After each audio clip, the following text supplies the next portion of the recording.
Congo Avenir.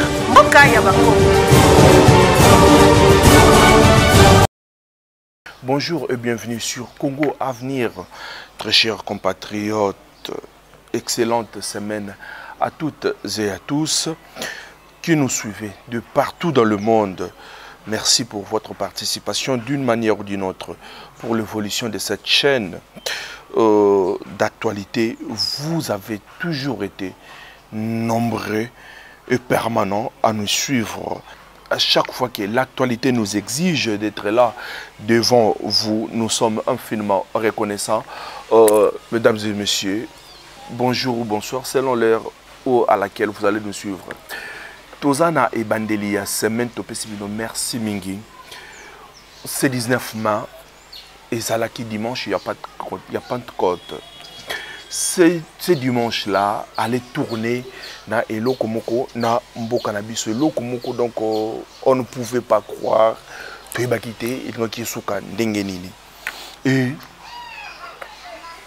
Simbakité Eloko wana. Yango toye quand même en tant que Batu Oyo ba réfléchir saka. Qu'on puisse réfléchir ensemble. À qui profitent ces coups d'État ratés? Qui est derrière ces choses-là? Nani Azasi Manayango Bandeko. La situation est sous parfait contrôle des forces spéciales de la garde républicaine, mais les parvis du Palais de la Nation portent encore des stigmates de la violence des combats de ce dimanche matin.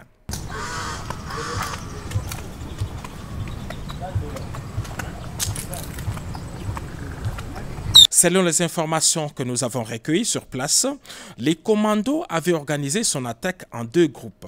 Un premier groupe, conduit par le chef de file, Christian Malanga, s'est servi des véhicules arrachés au privé cette même nuit après avoir tué leur propriétaire, a lancé son assaut depuis la résidence de l'honorable Vital Kamerhe dans les quartiers des ambassadeurs à Gombe. Équipés des drones et autres armes automatiques, ils sont arrivés par ces minibus Esprit de Vie et attaqué immédiatement la résidence. Après une forte résistance et l'arrivée du renfort, les groupes des sieurs Christian Malanga a pris la direction du Palais de la Nation, se servant même de la Jeep escorte de la police affectée chez Vital Kamerhe et dont les conducteurs avaient été préalablement neutralisés. L'escorte criminelle a foncé la barrière du Palais de la Nation dans l'objectif de faire jonction avec un autre groupe de assaillants et mercenaires étrangers prépositionnés dans les marécages et le long du fleuve. Très professionnels, les forces spéciales de la garde républicaine ont cerné les groupes puis lancé les feux sur les assaillants, mettant ainsi fin à leur aventure. Aucun élément de la garde républicaine n'a été touché dans ces combats, mais plusieurs membres de ces commandos, y compris leurs chefs, ont été tués et plusieurs autres capturés. Ainsi qu'on peut le constater dans ces images tournées par les forces de défense et de sécurité au moment des combats, ces hommes lourdement armés étaient enfouis dans les marécages le long du fleuve au Palais de la Nation. Au moment de notre tournage, le nettoyage s'est poursuivi encore le long du fleuve. C'est en ce moment que ce militaire déguisé en fou a été capturé. Il détient plusieurs documents attestant qu'il fait partie des corps habillés. Et c'est à cet endroit que sieur Christian Malanga, non autrement identifié, a été tué par nos forces de défense et de sécurité qui le poursuivaient alors qu'il tentait de joindre un groupe important dissimulé dans la boue ici au bord du fleuve Congo. Il tentait donc de traverser sous d'autres cieux. Un homme identifié comme un citoyen américain a même été appréhendé au milieu du fleuve alors qu'il tentait de traverser ces 7 km à la nage.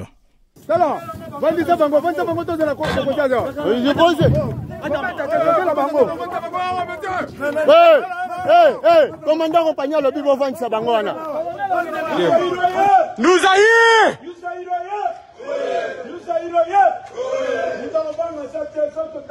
Here, hold that there. No.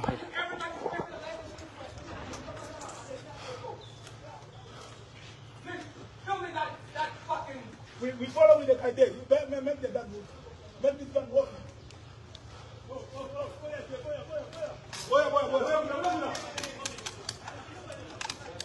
Fuck, it's jammed. It's not for me.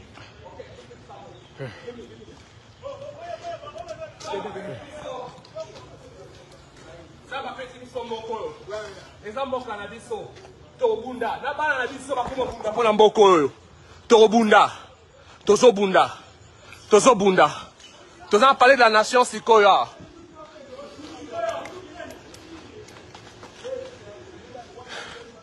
Zahir Oye!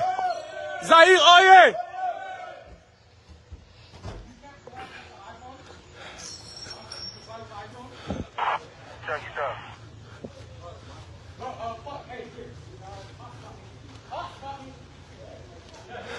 De, moko matalikolo ata likolo eza na nini?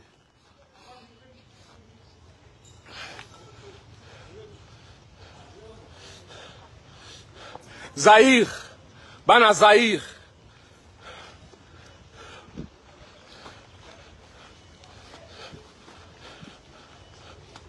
Bana Zahir, Felix, we're coming for you, nigga.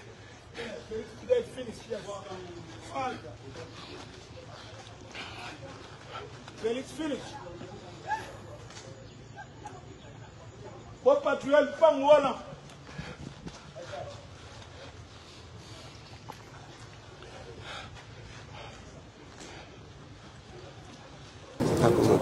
Ceux qui Toliki, Kamere, Tolizui, Madame Wana, Yim Tazo prononcé comme président de la République. Et puis comme nous ça. Donc on a idéologie na indi à Zoroba na Poto. Oye à aux pouvoir courant qui azara américain na simana. Je vais dire américain va zala. Christian Malanga, un ancien militaire congolais qui vit aux États-Unis avec toute sa famille. Un ancien militaire, Christian Mangala. Christian Mangala, on a vu, à Samona 83, il est né au mois de février 83. Il a tenté une fois un moment pour postuler. Au 2011, dans la législative, dans le compte de l'opposition, et ça n'a pas tenu, à Kei, à Limou, à Bandi Kosala, à faire, à Kotaki Pena Makamwamine, à Salakona Mozambique, et chez nous, à Salakapé, or, donc on a matière, or, à part or, à Salaka Kop, il y a Bangi, à Lonaka Bangi, à Salaka Kop à Bangi. Donc vous voyez-vous déjà un ancien militaire, à Ekotama Mamine, à Ekotama Bayani, à Bangi, il y a Bangi. Donc, et c'est là qui déjà, moi, mystique. Tolali Tolamuki, dimanche le 19 novembre, le 19 mai de Tozoloba, vers 3h, 4h du matin, coup d'état raté, Nambo Kanabiso. Tiens, mais on se pose 1001 questions. Coup d'état, Toebiango, quelqu'un qui a besoin de renverser le pouvoir. Quelqu'un qui a besoin de renverser le pouvoir, il va aller tout droit au but. Il y a des choses où, dès que aux yeux en haut, directement tu renverses le pouvoir. Mais au Bisotomoni, on ne sait pas tout le bas et zanini. Il y a série à novelas, il y a miraculose, ou bien il y a elokonini. On ne sait pas, on se pose 1001 questions. Yango toye. Ça là-bas, analyse, tout yeba, tout mec un peu côté la donc de gauche à droite. Nanya koko za nasima ya makambo wana. Baye ndeto lobaki ba 3h 4h. Christian Mangala avec toute son équipe composée de plus ou moins 50 personnes, y compris son fils et 3 blancs. Son fils c'est un métis. Na 3 blancs, américains. Parce que na simana bazo ki ba identité mo ba passeport na bango, ce sont des américains. Équipage ya Christian Mangala. Ba outi Congo central parce que bazo ba ingeta ba outi Congo central. Ba kutani na bus moko, bale. Ba achevé chauffeur, ba zubis wana, ba e bakomi na ma campagne, c'est comme ça qu'il a ma campagne. Bakoyi na ma campagne, une résidence donc qui kitoko okondimate liboso kuna omoni yango donc il y a des jardins, des terrasses, résidence wana baye na ma campagne na résidence wana villa moko okokate or na kati c'est là où Christian Mangala abandaki déjà qu'on s'est préparé au maramnae ba munitions ba armes na ya nango ba AK-47 ba Kalachnikov wana yango biloko yaki nango mais tomituni ata bino moko ce sont avec les Kalachnikov na ba AK-47 ndé la personne viendra renverser le pouvoir parce que ba AK-47 wana misusu ça na ba ebetaka soki 36 balles après et si les signes il faut chauffer il faut ça nene yango ndenge tant aux alaka étudiants to bana ko tangela ba militaire ou bien ba policier so ba pour na robeta bo tangela 1 2 3 na 36 aller webi ki ah si les loko za sauter bolandi bango avec ça yango wana balingaki baya ko renverser pouvoir.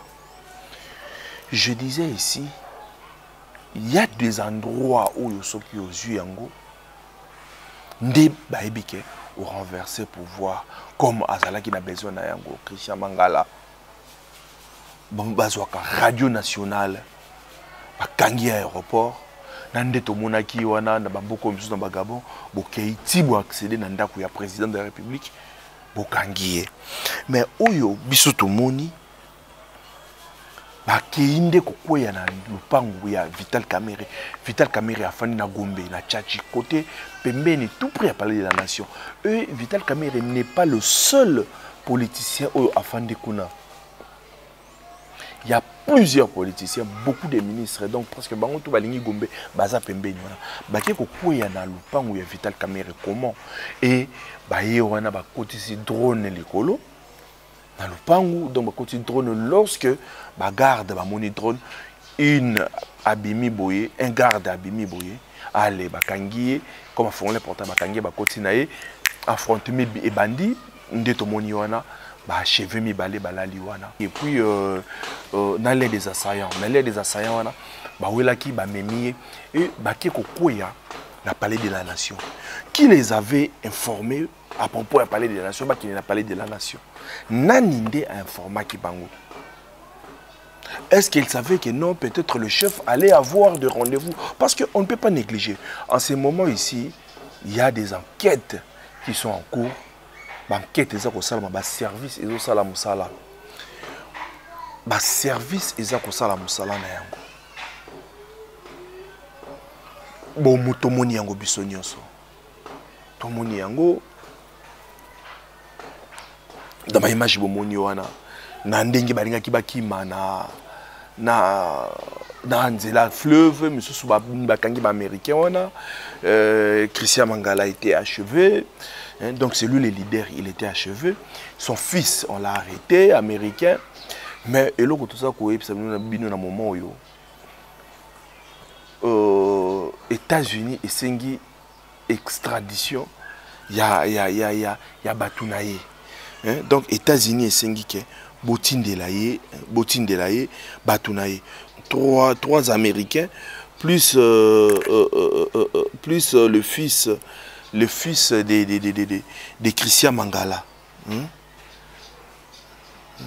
Christian Mangala donc bango moko bakoye bana ko condamner batuna bango mais pourquoi parce que bayaki na complot il faut balukana awa ba juger bango baloba très bien qui se cache derrière derrière scénario wana son fils Tomoni wana fils c'est un américain na 3 mindele wana malgré l'autre bati qui est nu mais babomi bangote l'autre bati qui est nu babomi bangote ba protéger bango et États-Unis lelo ils ont esengi bango et ça le communiqué ya ko senga bango batinda bango moko ba rejeter bango ba condamner bango mais il y a eu parmi eux des Congolais oyo ba utaki Congo central parce que base na ezaki na Congo central oya so ya New Zaire bomoni bango wana nde bazolo ba ingeta donc ba utaki Congo central mais sous ba se déguiser na batama boma et on voulait savoir bande konangai parler de la nation niveau ya sécurité ya JR oyo wana comment est-ce que batumoko bayaki wana bayi basala coup d'état soit disant ba renverser pouvoir mais Bakekoya, il y a un député national, futur, donc il est candidat président de l'Assemblée nationale, mais c'est un député, un ancien ministre de l'économie. Comment est-ce que Barokoma Kakapanaye? Et il y a un bureau, il y a un chef de l'État, si comme on continue à travailler, sabotage et salami. Et je n'ai jamais vu les gens qui viennent faire un coup d'État. Oh, on a besoin de renverser le pouvoir. Il y a 2 heures de temps, il y a 4 heures, 5 heures, il y a live sur Facebook. Live, voilà, le chef de l'État est là. On a réussi. Il y a Kozoaye, il y a un moment où le logo la Burkina Faso, il y a radio nationalité, Bosaï live. Bino Bozina le logo côté Bosaï live. Qui la main noire là, qui s'est caché derrière Makambo? Parce que scénario et novella soyo, ce sont des aventures. Par là, Balingi, chef de l'État, il faut vraiment, c'est le moment, il faut téléma. Au Monika, depuis ce jour-là, le vendredi, depuis que téléma na Makambo sacré, Ndeba Makambo tout ezali, Ndekomi Komonana. Moi je pense que Oeza est bandelisé à Sokate. Tokomuna ya ndenge na ndenge, sauf qu'il faut qu'on soit la vigilant chef de l'État. Le service est à la vigilante parce que Oyo basali balingi nde ba acquise ba service nyonso. Que non, voici tous nos services sont des incompétents. Tobanda, DGM, ça ba incompétent. Armée, donc la défense. Baza ba incompétent, la police baza ba incompétent, ANR baza ba incompétent, DBIAP baza ba incompétent, ba services spéciaux baza ba incompétent, ba garde républicaine baza ba incompétent. Donc voilà complot scénario où il y a salité, où il y a sala, ba utiliser ces garçons là. On a vu une vidéo nanda aux États-Unis. Moi je ne sais pas sur les États-Unis, même si tout le monde a permis à cause de l'arme. Mais ce que ce type-là représentait, même à les États-Unis, c'était grave. Hein? C'était grave, Bandekonanga. Boutala, Binomoko, Boutala, niveau Azola Kisa. Donc, il y a Minduki Oyo Azana Yango. C'est normal. Donc, voilà si l'État n'existe pas. Comment est-ce qu'il y a un individu? Voilà ce qui, toute personne, tout le monde. Alingi akindekala makamba mine. Donc tellement que baby kuna c'est là où il y a de l'argent. Tout le monde veut aller à la mine. Il se fait de l'argent et bazo kene ba osala makamba susu. Bozo mona wana mwana nae azo sakala na bambongo yimoko niveau ya minduki na ndaku nae afandi na yango. Et minduki wana aye nango awa na Kinshasa. Ba service sur contrôle ba arme wana ekotaka on a moment nini yango wana na ba service tout bosunga ba élément na bino bo pesaka bango salaire ya malonga kosenga eleki au vu eux au sud de tout le monde kosenga na mboka oyo. Donc bato baza sous sonité okomona moto mosusu na ba pété un major. Mais face aux Osenga, aux ondimati. Donc pour que Gara Kangelo portière, abandi donc pour opérer mon yango na munguna kokota tendenge ni bandi kunanga l'air grave à ce moment ici na kati ya mboka a tozo vivre na bango. Tozo vivre na bango parce que oyo mangala oyo asali ils ont juste une goutte d'eau dans l'océan. Donc c'est que bato mususu oba bomba misima nae bazali soki omoni mwana mboa.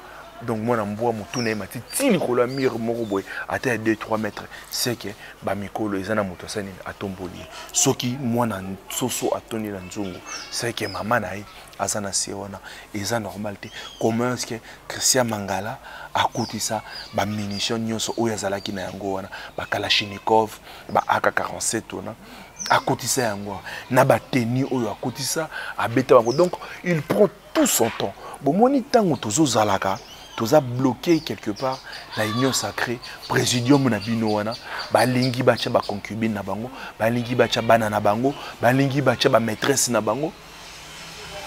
Il bloque le pays.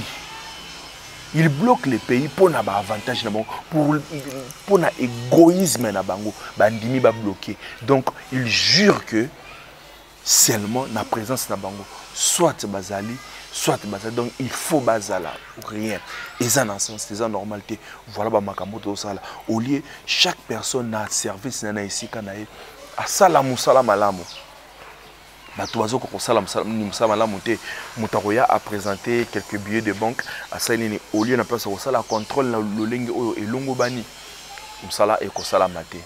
Qui est derrière, qui était derrière ce scénario, scène où il y a novelas, banani bazalaki na yango, et puis Koboma Vital Kamerhe pour avoir gagné quoi? Qui avait donné le programme du président de la République?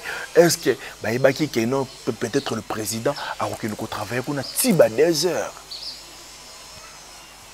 pour Air Bayaki? Pourquoi Kokene n'a pas parlé de la nation? Aéroport, donc président, ceux qui ont besoin de la coup d'État. Tout ça quand même banamikete. Tout ça quand même banamikete. Et bateau bien la coup d'État. Mais il y a un Kalachnikov voté. Bakoko Sala, direct qui na réseaux sociaux, diront si c'est 2 heures d'état, direct ni na réseaux sociaux. Et un tel père, papa Ouaza Maïe, il était, azo qui n'est exposé, moi nanae, yamuke oyo.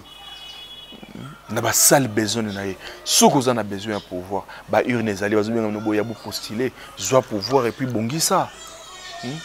Les gens qui bloquent le pays, est-ce que vous avez ngote? Oui. Leur jeu c'est comme ça. Bango ba kolobanene mbisi pour la kanamutu. Bango ba osala romona naté parce que si le pays n'est pas gouverné, ils vont dire c'est le chef de l'État. Et tous les efforts que le chef de l'État est en train de fournir, raison pour laquelle ils sont là, ils sont en train de bloquer le pays. Récemment ici, dernièrement ici, lorsque le chef de l'État les a reçus dans la cité Yaouya, tu sais ce qu'ils ont dit? Sur plus de 16 personnes, sur plus de 16 personnes qui parlent, seulement 3 personnes où il y a une guerre à Est. Président, par rapport à la mort à Est, par rapport à la guerre, donc pour eux, tous ces morts, tous ces 35 personnes qui est si lipo na bango. Beaucoup fait déjà, oui, vous avez fait, donc il y a bien aussi la vie continue. 3 personnes au Yobasi ko le Maramba Est, à part Bita, c'était Bitakwira, aussi honorable député Dorothée Madia, aux UNA, honorable Eliezer Tamboy. À part ces 3 députés, le reste, ils jurent que Nama Kamabanga va poster, il faut baser la gouvernement, il faut baser la, Et le président de la République Amio Kimawa, Yangwana, le chef de l'État, c'est l'heure de décider.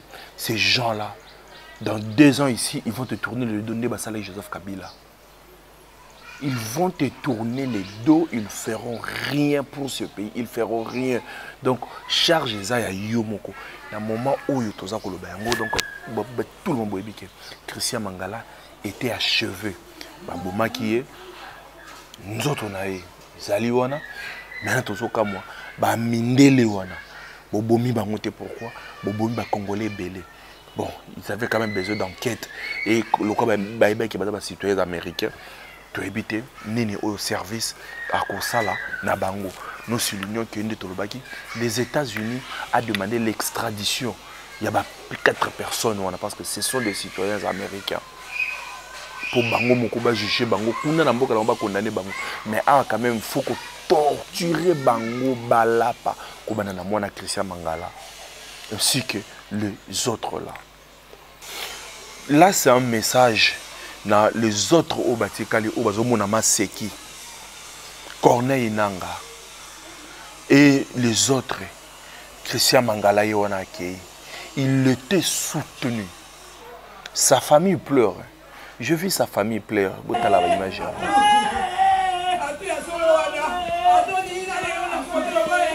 Bazolela. Sa famille baolela. Donc lui il était là attendant sa makila.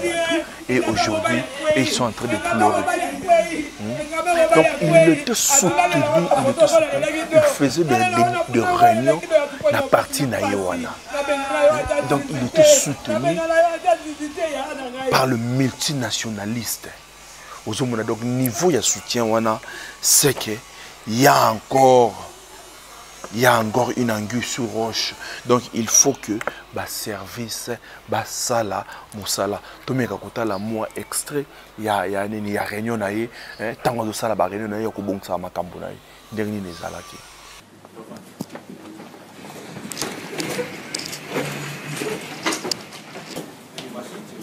Mbote na biso. Mbote na biso. Mbote wana Saint-Martin. Good afternoon, everybody. Ya liboso lenga senga nanu merci ya komona ke ndenge biso nyonso tozali awawa pona kozali loba ya peuple oyo aza na liloba te. I thank everybody who are gathering here this afternoon because we like to give these people who haven't got a say, we want to give them a voice. Liboso na senga liboso merci mingi na délégation na biso oyo wuti musika oyo wuti Vatican oyo nani ke lelo royaume etindi awawa ba chevalier na ambassadeur ya royaume ya Saint-Pierre na Saint-Paul oyo batindi ko ba observer oyo tosala lelo ndenge nasenga kake na kombo ya bana nyonso te ya nouveau Zaire nasenga bango merci. On behalf of the people of Zaire, New Zaire, I'm thanking the delegation from Vatican who are here among us. We're asking them to stand.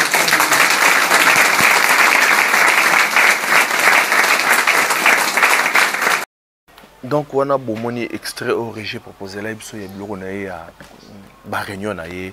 Donc il s'apprêtait vraiment à un jour comme président de la République, mais à celle qui on a dengue à Mabé, voilà donc son sort. Donc c'est ça. Hein? Merci na ba service, merci vraiment na ba JR, ba garde républicaine, na dengue bosila ko sala mosala, oya ko meka, aeba yepé sort ya boende et ko sala réservé sur ye. Ba service boye ba o ezali accusation grave au basala kibino pour na ko laksa faiblesse na bino. Pour nous la faiblesse, nous butala kobanda na DGM na zoloba, kobanda na DGM, ministère de la Défense, la police, ANER, DEMIAP, garde républicaine, donc tout, basala qui donc plan moko, mise en scène moko wana ba créer, ba monter scénario parce que oyo eza coup d'état té tozoloba yango, oyo eza coup d'état té banga basala aventure na bango. Ils ont des ambitions en 2028. On sait, même Félix Tshisekedi sait que chacun d'eux a ses ambitions, mais botika système où ya ko luka ko éliminer ka bato aller bo créer scénario moko boy bo bimba victime bo sali soki ndenge moko boy yango wana tozela ba enquête et ça là mon sala ndenge do sala cela n'empêche pas que en tant que humain en tant que bato maele to analyser ya kotala likambo yango RTNC zali sika so yot bazu de to monaka soki scénario o ezaka pour Kabila ya mokungu bile balingaka bazo aéroport na RTNC pour que donc ba kotaka de chati na RTNC so ki RTNC tika ndengona c'est parce que tomba yaka pour que bazo yango na aéroport mais ba oyo bae ba fandaka la bango déjà tina aéroport bazana yango te eloko moko te balingaki basala ndenge nini qui est derrière scénario oyo qui nanya zo sous-traité abane ko sous-traité Christian wana nanya bane ko sous-traité il fallait tout ça nini toyeba yango wana pe na bino bakonzi eloko na koyebisa bino bozala ka malamu na bato misala na bino nyonso bino bato bozana mbongo bozala ka malamu na bato misala na bino bomoni des éléments au bakufi wana ya garde Vital Kamerhe bakei pourquoi balingaki ba protéger mokonzi na bango bakufi pour protéger mokonzi na bango et bo traitaka bato na malamu bo traitaka bango malamu eza la leçon pour na bino pour ceux qui kaka bozo continuer na lolenge na façon au bon message na ko traiter bato kozo bato comme et l'autre côté mutazo salela yo ozo donc n'est pas comme toi tu as de l'argent zo mona epamba boye bakayango oyo eza la vraiment leçon 4 mindele wana les américains baza kozongisa bango il fallait bazongisa bango to éviter ceux qui et le connaît ba service na biso awa et ko décider to éviter ce qui vraiment et ça là qui coup d'état il y a tentative de renverser pouvoir makamone sami na tongo et on n'a pas annulé concert ya Moïse Mbiye où il fallait écouter ça plus de 80 000 personnes à stade. Et si Kaoyo, gouverneur Aye, comme ça le message a annulé le concert. Après quelques temps, ministre intérieur Aye, nos concerts Ezali, d'autres gens basés là-bas qui s'évacuent librement. Na si Kaoyo, coup d'état, n'engi tout le monde partout dans Bamboka Nyoso, ils ont ça là-bas. Wana eza ba aventure ya mauvais goût yango na ba service bozala mayele kaka na sama sekioyo boko mona pe pour eloko moko boye salami nini et salami la petite vient en mangeant to lobité que bon négliger loko la bolalité bozala muki ozala qui touche balinga ba simisa bino pona ko lobake demi peso sur le côté ane réseau sur le côté DG mais ça le côté ba service tout na ba la police ba nini ba garde républicain baza ko sala le côté yango wana général Ephraim to ebité so na directeur cabinet so na nani ba élément na bino vraiment bo batela bango malambo simba bo malamu na bisibino niveau ya mendicité même atana ba JR réseau sala passer soki tembe aller à la RTNC ngana zolo ba yango aller à la RTNC vous allez voir au lieu que le contrôle puisse se faire comme il se doit bangolo kaliboso bakoya il faut ça ne tikela so moi maye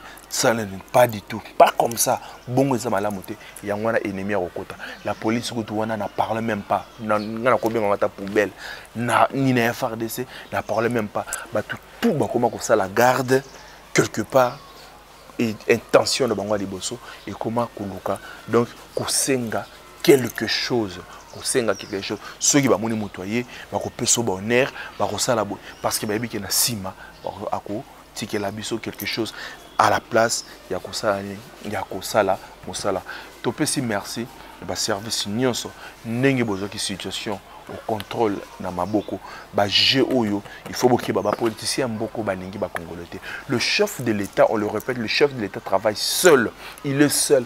Félix Tshisekedi est seul et boka moyen ngote soki akoki na ko sala makambo te parce que oui mutu pour que nzoto ezala nzoto il faut ba partir nyonso ezala ba maboko ba makolo et tout ça musala nango ndo monika un être humain asali musala mais maintenant le chef de l'État zaka mutu ya pamba ba oyo nyonso ezo sala te yango wana ekozala pasi soki a frappé te soki a télémité et l'autre pour ça la maté mais ce qui a télémi à bêti les beaucoup na mesa ninga bêta qui a l'autre union sacrée beaucoup on a quelque chose de ça et comme ça parce que ça ne peut pas continuer comme ça peuple à sa source député et nama kamba boende to solo bayango moment qui dernièrement exemple dans zo pesa yango mutuka ya bralima na boulevard et Zuipan mais ba piller masang na ba policier ba piller ba sucré. Imagine, est-ce que vous avez imaginé et c'est quand vous allez le ministre de l'économie a Vital Kamerhe tout le bayango Vital Kamerhe était à l'économie, qu'est-ce qu'il a laissé? Vital Kamerhe était à l'économie, qu'est-ce qu'il a laissé? Il fera seulement ce qui a commis président de la République. Ah bon? Na économie avec Nyonso Vital Kamerhe na économie Vital Kamerhe à Salinini. Aujourd'hui on a néo, pas carburant, biloko, donc tout on a néo. Que Dieu bénisse la République démocratique du Congo. Merci. Congo Avenir. Mboka ya Bakongo.